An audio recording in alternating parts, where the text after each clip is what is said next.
What a tremendous story about a young man that's overcome so much to be on the football field. And as I mentioned, that's a program that has such tradition and such high expectations every year. And football is such a very big part of that part of the state of Ohio. And a great story by Chloe Gee-Workman. And Chloe is visiting with us right now. And Chloe, first of all, tremendous work on that story. You don't need me to tell you that, but it was just great. Take me through the emotions of doing something like that and talking to a young man who is doing what he's doing. It had to be a special feeling to put a story like that together, I would think. Yeah, for sure. When I very first reached out to him and his family were just the nicest people you could even imagine. They were so open to wanting to talk about this and just they were just really, really sweet and kind and accommodating to me. There were several different times that I cried while I was putting the pieces together, even just talking about it. And some of the stuff that like didn't make the cut, but some other quotes and stuff, there were several times that I cried. And me being from Southeast Ohio, it is like extremely important to me to be able to tell these kinds of stories. And like I mentioned on social media, like I had this story in my mind for a whole year. So being able to finally tell it and show the world and seeing all of the really good comments we've gotten, I really am proud of it, I guess I should say. And I even had his parents reach out to me again this past week and said, hey, just letting you know, like you did an amazing job. People are coming up to me at the games and like and saying this was a great story and all kinds of stuff. So yeah, I've shed a lot of tears, happy emotional tears, but overall I've just been really happy to be able to tell his story. And Chloe, I know you got a chance to go down to Ironton and see what goes on around that program. And as I mentioned, it's a pretty special environment around Ironton football. And not that it makes any difference that it's a program with such tradition and such intense fan base and following, but it does make this a little different when this young man's a quarterback of a team that right now is ranked number 2 in the state of Ohio. I think everybody expects him to be playing for a state championship on down the line. It adds just a little different, I guess, feel of importance or just what this young man's able to do. It really adds something to it, doesn't it?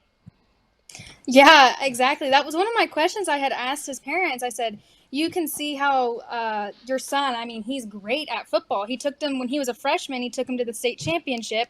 Sadly, the last 2 years he kind of battled with injuries, and now, I mean, he's bounced right back and they're could be playing for a state title here once again. And whenever I asked them that, they were like, well, I wouldn't say great. I'd say he's mediocre. And I'm like, okay, you're being humble.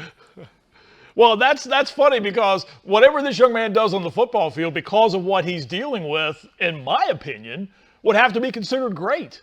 I mean, it's got to be different to see how he handles things and how they handle practice and all the things. I know he has the implant, which helps obviously a great deal, so he's able to communicate on a one-to-one basis. But it's football, and there's a lot going on all at once where there's a lot of different things happening. And the simple fact that this young man's able to play at this level and do the things that he's doing is pretty remarkable, isn't it? Yeah, of course. And being the quarterback, I mean, Yeah, that's, it's not like he's a kicker or a backup yeah, safety. Yeah, that's yeah, pretty no, I remarkable. agree. Well, when you went down there, the reaction to the fans, and as I talked about, the amount of intensity that surrounds that program, they're used to coverage and getting coverage like that. It seemed to me in watching the piece you put together, they were so very welcoming, and they didn't look at this any other way than this is a great chance to show people what this young man is all about. Yeah, when I went there, so I had seen there had been other stories done on him his freshman year when he had went to the state championship, but it all had been about how he is leading this team while being deaf. And I really wanted to take it a step further. I wanted to know about his life, what led up to this point. And when I first started talking to him and his mom and his dad, they were like, I was like, oh, you guys are probably used to it. I mean, there's coverage down here all the time. People are coming all the time. And they were like, not really. I mean, we've never had anything like this before because the interviews itself went like 30 minutes with him, 30 minutes with his parents, and then like 20 minutes with his sister. So they were like, we've never had anything this like in depth before. But no, they were awesome. Like they handled everything perfectly. And his mom had actually come up to me like while I was at practice. I was waiting on him to like shower, change, get out of the locker room. and his mom had walked up to me and introduced herself, and she was like, "Hey, we're so excited to talk with you," and everything. So yeah, I mean, they are, every time I go to those games, there are several different like media people, but yeah, Right. they just acted like this was all new to them. So You do work for a program that's called Gridiron Glory, and for those who know anything about Ohio University's broadcasting class and the journalism and the script school and all the other things that surround Ohio as far as broadcasting concerned, there are many talented people that have walked through those doors. And this Gridiron Glory show is one that I know there's a lot of love and care in this program, and many students are involved in it. You play a huge role in that show as well too. Maybe give our viewers kind of an idea of what happens with that program each week. Where do you go? What games do you cover? How do you do the things that you do? I'm actually on like the exec team this year. So what we do typically is we have meetings on Sundays. We have kind of like a lead reporter of each conference. So we have the TVC Ohio, the TVC Hawking, the OVC, MVL, MSL, FAC, a bunch of this. Obviously, they want to cover pretty much the whole 740 range. And they have like a lead reporter. So someone that's like a senior of each conference that'll come and they'll pitch 2 games they want to see that week. This year, producers and the exec team really wanted to take it a step further, and they wanted to incorporate a lot more community stories like this one, because when it comes down to it, that is the stuff that matters.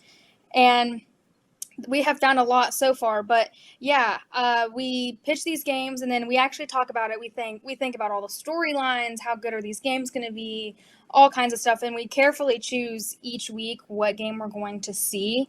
And then every Friday night we put the show on. It's all completely student ran, every bit of it, and we put on a 30-minute show every Friday night after all of the games are concluded, pretty much recapping all of the games that we saw and like running over those community storylines like I had mentioned. And that's pretty much what we do. And I mean, a lot of people have been through this program, have gone on to get some really great jobs too. Chloe, great job on that story. Again, like I mentioned at the top, you don't need me to tell you that, but I've enjoyed working with you and watching you develop over the last few years. And this was a tremendous story. And one man's opinion, you crushed it. Great work. I know it was a special thing for you to take part in and put together and get on the air. Thanks for your time. We appreciate it tonight. Thank you. Chloe Gee-Workman, student at Ohio University, closing out on graduation, oh, by the way. And yeah, what a tremendous story on that young man, Tayden Carpenter, and all that he has to overcome to play high school football. And as you heard him say, he wants to go to Marshall. He wants to play for the Thundering Herd. If you're not familiar, Huntington to Ironton's about I guess maybe a 30-minute drive, if that, in that part of the state of Ohio. So that's a tremendous thing. So again, thanks to Chloe for visiting with us here tonight.